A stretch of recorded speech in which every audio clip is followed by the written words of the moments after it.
네. 페이스북에서 못다한 이야기, 로 다시 돌아왔습니다. 이 페이스북에 올린 글은 3일 전에 제가 올렸던 건데, 보통 제 페이스북에 한 좋아요가 한 50개 정도 달리거든요. 근데 지금 103개가 좋아요 달렸네요. 근데 보통 이거 페이지나 이런 걸로 보면은 좋아요 수의 한 20배 정도 분들이 보시더라고요. 근데 이거는 꽤 많은 분들이 보신 거죠. 그리고 연락 잘 안 하시던 분들도 막 좋아요를 누르고 그러셨는데, 사실 그럴지 몰랐어요. 전혀 그럴 줄 몰랐던 글인데, 이게 그렇게 사람들한테 공감을 많이 하셨나 봐요. 어떤 글이냐면은, 요새 새삼 자주 생각나는 것이라고 해서, 첫 번째가 섣불리 돕지 말자. 빵 사주니까 우유를 안 사주면 목 막혀서 어떻게 먹냐고 화내는 사람들이 의외로 많다. 선의가 스트레스로 돌아온다. 라는 내용인데, 그 실제로 제가 이 일을 하다 보면은 컨설팅을 요청을 하거나 아니면 문의를 하시거나 이런 분들이 많이 오세요. 하루에 한두 개씩 올 때도 있고, 뭐 안 올 때도 있지만, 한두 개씩 올 때도 있고, 많을 때는 막, 5번, 6번도 막 문의도 와요. 그러니까, 업무 연구 상담 문의부터 시작해서, 뭐, 도와달라는 문의, 뭐, 돈 달라는 기자들도 되게 많았고, 요새 신문사들이 좀 어려운가 봐요. 그래서, 뭐, 어디 기부해야 된다고 돈 달라는 데도 되게 많고, 막 그런 전화를 많이 받는데, 제가 이제 문화유산 분야에 있어서, 활용이나 이런 거는 도와달라고 이렇게 연락을 주시면 이렇게 잘 제가 도움을 드립니다. 왜냐하면은 이런 거를 마땅히 이렇게 도움을 줄 만한 분도 별로 안 계시고, 아무래도 전문성이 있는 분야다 보니까 그런 거죠. 근데 이렇게 예전에 그런 일이 있었어요. 서울에 뿅뿅 문화유산을 보유하고 계신 종중이 계시더라고요. 근데 그거를 어떻게 지인의 지인을 연결을 돼가지고 저한테 좀 도와달라고 연락이 오셨어요. 어떤 걸 도와주냐? 그거를 활용하는 거를 뿅뿅 지자체로부터 이렇게 예산을 좀 받아야 되는데 본인들은 그런 기획서를 잘 못 쓰고, 전화 주신 분이 교수님이셨어요. 교수님이셨는데 본인은 못 하겠대요. 그래가지고 그거를 저한테 써달라고 하시더라고요. 그래서 그걸 써주면은 얼마를 주면 되냐고 그러시더라고요. 근데 저는 기획서의 가치가 떨어지거나 이것이 상품성이 없다고 그러는 것이 아니라, 바로 이 문제 때문에 거기에 대한 비용을 받으면 거기에 대해서 제가 계속 피드백을 해줘야 되거나 AS를 해줘야 되거나 아니면은 무리한 요구를 들어줘야 되거나 하는 일이 발생할 것 같다는 이상한 느낌이 들었어요. 그래가지고 저는 그분들한테 비용을 안 받았습니다. 대신 지인한테 연락을 받았기 때문에 제가 비용을 받지 않고 신청서를 써가지고 그분들한테 드렸어요. 그분들이 할 수 있을 만한 업무, 그분들의 여건, 그 문화재의 상황들, 그런 것들을 분석을 해가지고 신청서를 써서 드렸어요. 예. 그랬더니 아니나 다를까 계속해서 추가 요구를 하시더라고요. 그래서 제가 어느 정도까지 한 다음에 제가 끊었죠. 더 이상은 도와드릴 수 없습니다. 스스로 알아서 하시고, 또 충분히 하실 수 있는 능력이 있는 분들인데 왜 자꾸 전화하셔서 그러시냐.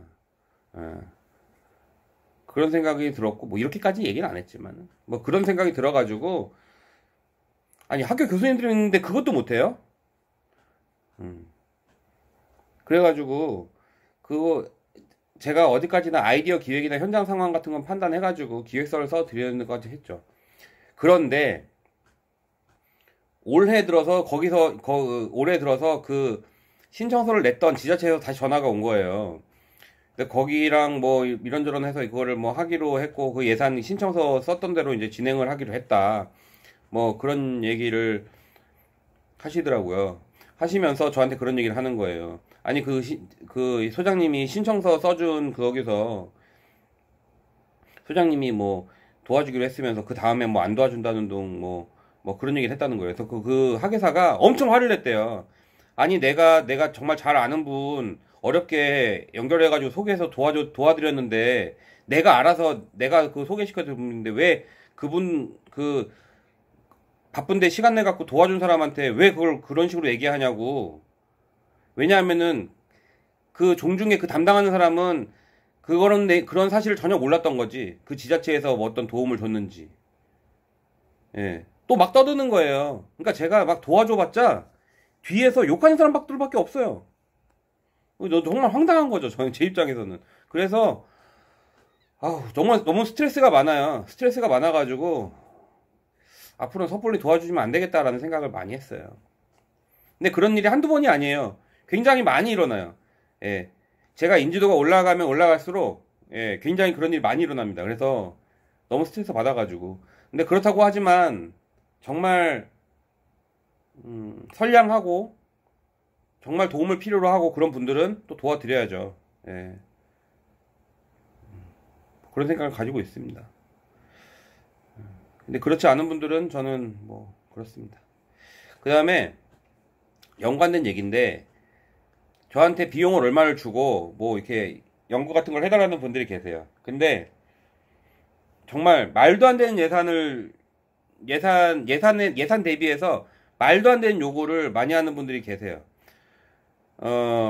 가령 뭐 3천만 원짜리 용역을 줘놓고 거의 3억짜리 용역을 요구한다던가 그런 연구를 진행한다던가 인건비 일주일에 그러니까 이틀 일할 사람 인건비 줘놓고 10명이 일하는 걸 요구한다던가 이런 사람들 엄청 많아요.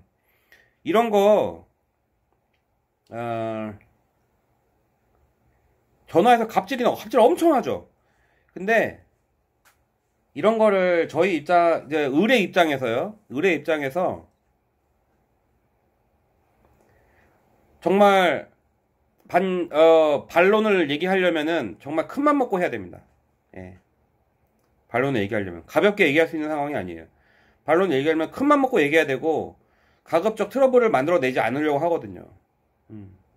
그래서 지금도 참고 있습니다. 예, 참고 있는데 제가 그러다가 정말 참고 하다가 터지면 그때부터는 전쟁이죠. 예, 그때부터는 전쟁입니다. 예. 근데 이제까지 제가 그렇게 해가지고 져본 적이 없어요. 왜냐하면 을이 오죽하면 그러겠어요. 오죽하면. 예? 연구에서 밥 먹고 사는 사람이고 연구에서 직원도 월급 주는 사람인데 오죽하면 그러겠냐고.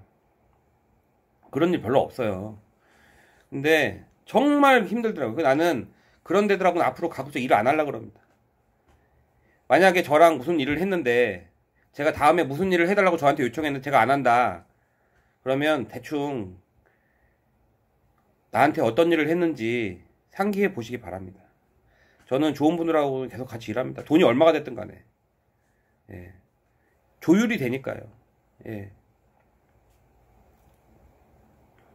그렇습니다. 그래서 저는 함부로 이렇게 아무한테나 이렇게 용역받고 연구하고 그러지 않습니다. 올해도 몇 군데 거절했어요. 처음 보는 분들이네 거절했습니다. 왜냐? 두렵더라고요. 너무 이렇게 갑질하는 분들이 너무 많아가지고 두려워졌고 저는 그런 거에서 이렇게 스트레스 받으면서 일하고 싶은 생각이 전혀 없어요. 그래서 요즘에는 이제 연구도 최대한 줄이려고 하는데 이제 워낙 연구 기간이 오래되고 저희 같은 일을 하는 데가 많지 않다 보니까 예, 뭐 일은 계속해서 오더라고요. 예, 언제까지 이럴지 모르겠지만 근데 이게 뭐 끊긴다고 해도 전혀 들어온 게 없습니다. 왜냐하면은 별로 일을 세 번째 거랑 연결이 되는데 별로 이렇게 오래 하고 싶은 생각이 없어요. 예. 왜냐면은 이게 일하는 것 자체가 굉장히 스트레스가 많이 되고 제가 지금 40대 중반인데 은퇴가 너무 이르다고 얘기할 수도 있지만 저는 저희 사랑하는 아내와 저희 자식하고 행복하고 건강하게 오래 사는 게 목적이지 돈을 많이 버는 게 목적이거나 그런 게 아니에요. 그리고 제가 있는 분야에서 최선을 다해서 아, 정말 열심히 일했고, 좋은 성과 많이 남겼고, 사람들한테 긍정적인 역할을 많이 줬다라는 얘기를 듣고 싶은 것 뿐이지, 이 분야에 아무리 열심히 일해도 돈을 많이 벌 수 없는 환경이라는 거를 저는 누구보다 잘 알고 있습니다. 그렇기 때문에 문화재 분야의 문화유산 활용 분야나 컨텐츠 연구 분야나 세계유산 분야나 여기서 이제 뭐 큰 돈을 벌겠다는 욕심도 없고 국가나 지방자치단체 공공기관에서 주어지는 예산으로 일을 하는 건 정말 인건비만 딱 나오거든요. 그렇기 때문에 다 제가 일을 가져오면은 다 우리 직원들이 다 쓰는 겁니다. 제가 다 쓰는 게 아니라.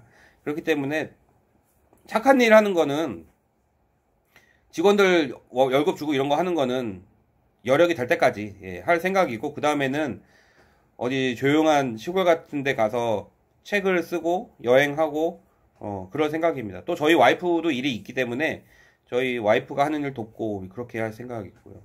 그리고 지금 맡은 직책도 너무 많아요. 옛날부터 원래 직책이 많았지만 지금도 여기저기서 뭐 이런저런 직책이 너무 많은데, 물론 정말 명함이 수십 개 있는 분들도 계시다고 하지만 저는 그 정도는 아닌데, 이제 더 맡고 싶은 직책도 없고, 조금 더 일하다가 사람들이 저의 능력을 필요로 할 때까지, 제가 퇴물이 되지 않을 때까지 일하다가 한 발 물러서서 그 다음에는 정말 취미처럼, 지금도 약간 취미처럼 일을 하고 있지만 그때도 취미처럼 일을 할 그럴 생각입니다.